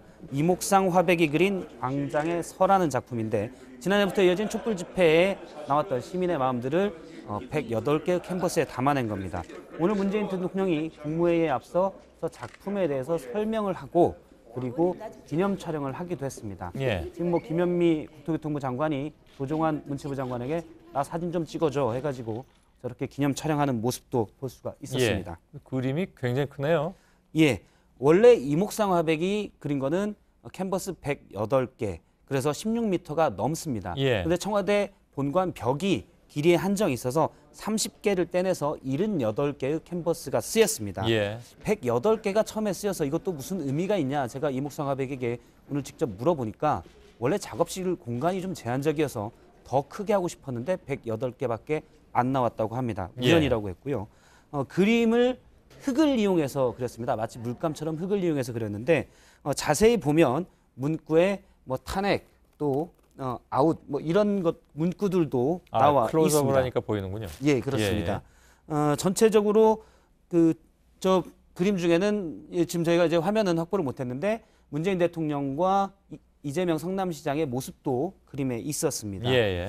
전체적으로 그림은 이제 노란 촛불을 나타내는 노란 모습들이 많이 쓰였는데요.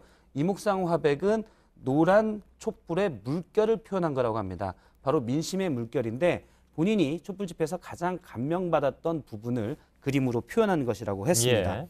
이목상 화백은 지난 정부에서 블랙리스트로 꼽혔던 대표적인 화가인데, 그렇죠. 예, 광화문 촛불 집회 과정에서 박 터뜨리기 등 다양한 퍼포먼스를 벌이기도 했습니다. 예. 원래 본인의 작품을 그릴 때도 내가 과연 촛불 집회에 나타난 그 민심을 그림에 다 담아낼 수 있을까 부담을 가졌는데 또 청와대에서 이걸 걸겠다고 하니까 오히려 부담이 더 커서 처음엔 반대했었다고 합니다. 예. 하지만 촛불 정신을 잊지 말자는 의미에서 수용했다고 하는데요. 이마백의 말을 직접 들어보겠습니다. 예. 모두를 끌어안고 생명력으로 표현할 수 있는 난 그것이 결국은 민주 정신이라고 생각합니다. 예, 본관 설치는 이목상 화백이 직접 했는데요. 설치해놓고 보니까 빌트인 같았다고 합니다. 딱 맞았다 그런 얘기인가요? 이제는 틀어 박혀 있는 거죠. 지금 예. 대여 형태로 가 있는 건데 빌트인이기 때문에 누가 청와대에 오더라도 촛불 정신을 지킬 수밖에 없는 그런 상황이 됐습니다. 예. 세 번째 키워드는요? 세 번째 키워드는 헌법 전문 다시 보기입니다. 예. 오늘 아침 민주당 우원식 원내대표가 어제 예결위 소위에서 대한민국 임시정부 관련 예산, 기념사업 관련 예산이 합의가 안 됐다면서 비판을 했습니다. 직접 들어보겠습니다. 예. 자유한국당이 건국절 쟁점 및 국론 분열 가능성을 주장하며 삭감 주장을 해서 보류가 되었다고 합니다. 예. 좀 더 자세히 보면 어제 자유한국당 경대수 의원이 대한민국 임시정부 기념사업을 하는 거는 순수한 의도보다는 건국절 논란의 쟁점이 된다. 국론 분열 가능성이 있다면서 반대를 표시했습니다. 예. 민주당 윤우덕 의원 같은 경우 왜곡된 정파적 관점이라고 비판을 하고 어느 국민이 3.1운동이나 임시정부를 부정하느냐 이렇게 서로 논쟁을 벌이다가 해결이 안 됐는데요. 사실 대한민국 임시정부는 헌법 전문에 나와 있습니다. 예. 그래서 3.1운동으로 건립된 대한민국 임시정부의 법 통과, 불후에 한거한 4.19 민주 이념을 계승한다. 이렇게 돼 있기 때문에 사실 대한민국 임시정부의 법통을 잇겠다는 게 국론 분열의 소지가 있다. 이것 자체가 말이 안 되는 상황입니다. 예, 알겠습니다. 여기까지 듣겠습니다. 예, 박성태 기자였습니다. 네, 내일 새벽 경기 북부를 시작으로 낮에 전국에 비가 옵니다. 비가 그친 밤부터는 내일 새벽 경기 북부를 시작으로 낮에 전국에 비가 옵니다. 비가 그친 밤부터는 기온이 크게 떨어지고 중국발 황사 영향도 받겠습니다. 예, 저희들은 내일도 최선을 다하겠습니다. 여러분 고맙습니다.